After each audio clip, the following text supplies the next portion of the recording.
What's up, lovers of whiskey and watchers of YouTube? I am the Malt activist and welcome to another whiskey review. And in this video, we are going to review my good friend Ralfy's Whisky of the Year 2022. I'm of course talking about this absolutely corker of a dram, the Ledaig 10-year-old.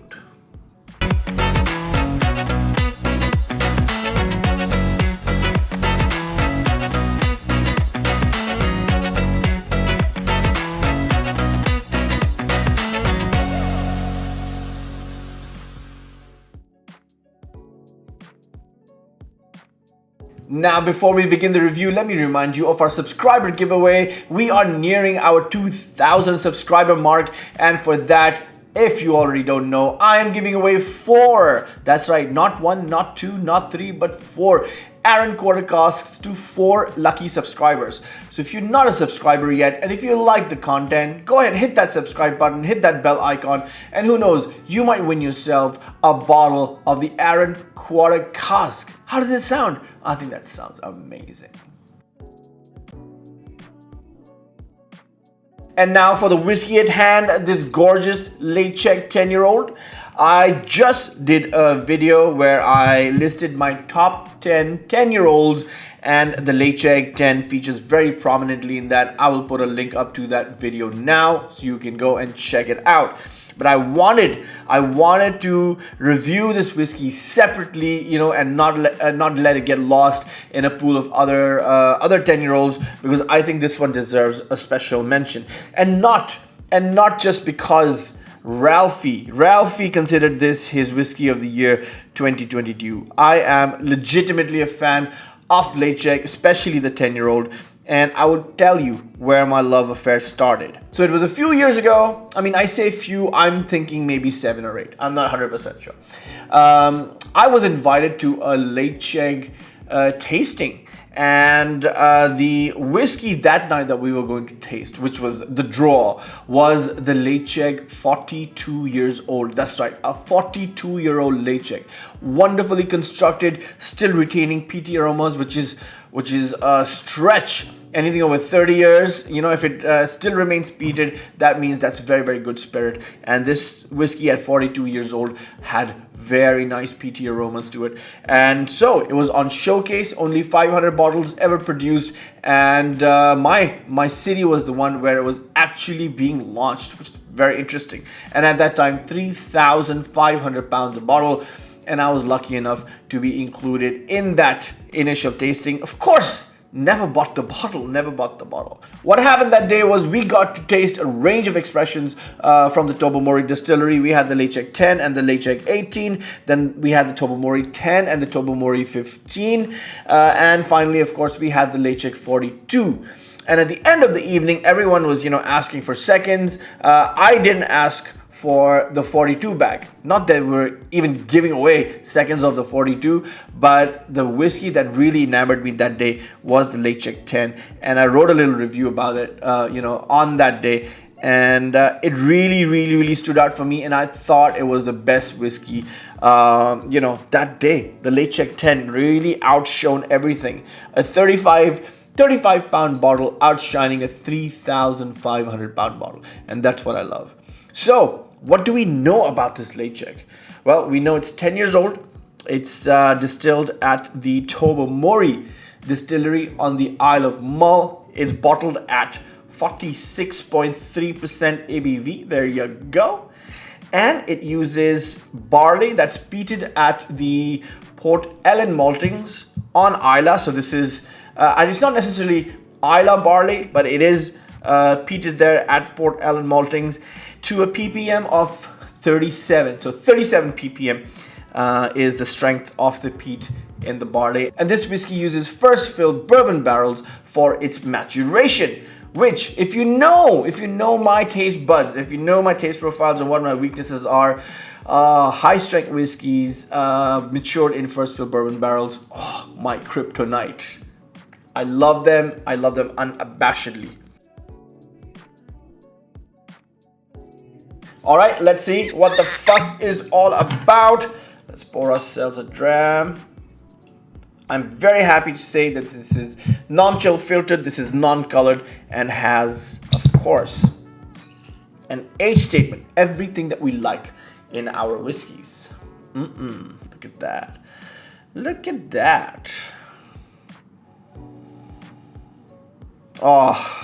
This is a very near perfect nose. Wow.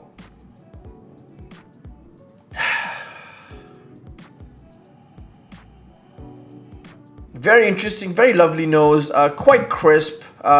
What do we have here? We have soft peat, we have smoke, we have barley. It's quite malty. Hints of walnuts, pine oil, iodine, dried fruits, spices, and a charred oakiness to round up everything.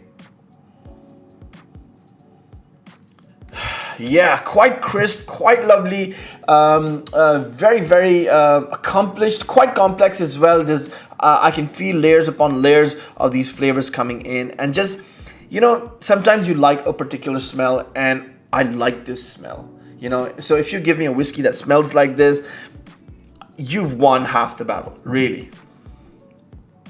A lovely maritime fish oil nature to it as well, but in a good way. I know fish oil is such a bad word to use for a whiskey, but you know, just maybe just the slightest hint to give it that nuance and that character.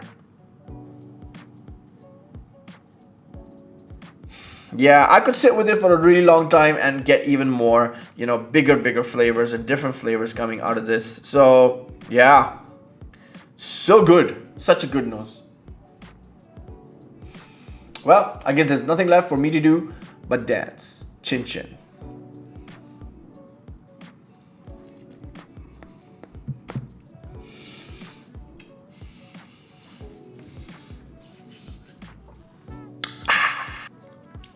Yes.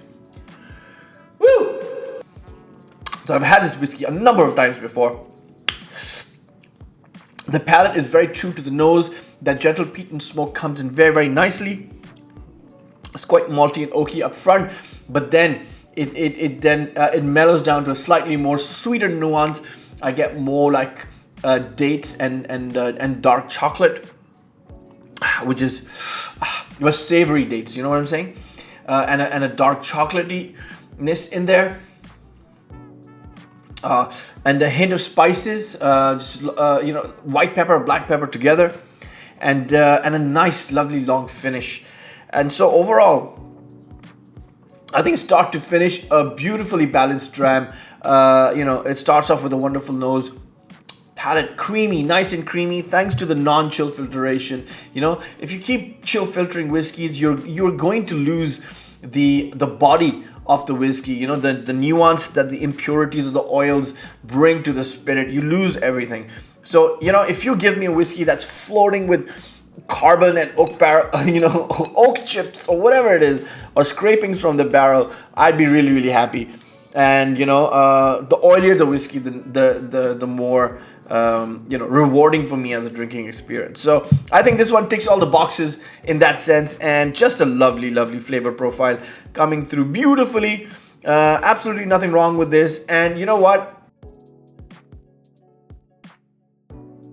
Ledaig needs to realize that they're you know, that they're starting to sit on top of the pile as far as this particular category is concerned, and that means they have to make sure that they stick to this formula and keep making it better, because every subsequent batch of the Ledaig 10 is slightly better than the previous one, which is a great sign. And so I have a lot of hope for the Tobermory distillery to keep churning out a quality product like this for a very long time. And you know, if this is the benchmark, then I think only good things can happen. So extremely happy to have drunk this, extremely happy to feature it, you know. And it's just one of those whiskeys at 40 pounds, it's like, you know, around that mark, is an absolute no-brainer. You can buy tens of these, tens of the Ledaig 10, and keep it with you and keep drinking it till kingdom come, and you will not regret it. And honestly, for this price, this is an absolute no-brainer. I mean, how can you not want to buy this whiskey. So if you're out there thinking what to buy now or what your next whiskey is and you haven't tried the Ledaig 10, I highly recommend that you get your hands on this whiskey because it is absolutely delicious, tasty, ticks all the boxes in terms of my high standards of non-chill filtration, no color added, at least 46%. So it ticks all the boxes, and on top of that, the juice is delicious. So man, get your hands on this whiskey. I agree 100% with Ralfy when he nominated this to be his whiskey of the year, and I think it's a great choice. And I hope this whiskey gets more recognition than it currently has. So if you're a single malt drinker out there, or just a whiskey drinker hoping to break into the world of single malts, then one of the whiskeys I highly recommend is this Ledaig 10. Put it on your shelf, and even if you don't like it, it's just 30 pounds, which is a great thing. And if you don't like it, you can always give it to your brother-in-law. I'm sure he'll like it. So, but no, I really hope that you do like it, buy it, find it, buy it, and drink it, and thank me later. Thank Ralfy as well for nominating this as his whiskey of the year, and I'm so glad it's getting the attention that it deserves. So yes, thank you. So there you have it. Thank you for joining me for this whiskey review. I'm the Malt Activist. Until next time, peace.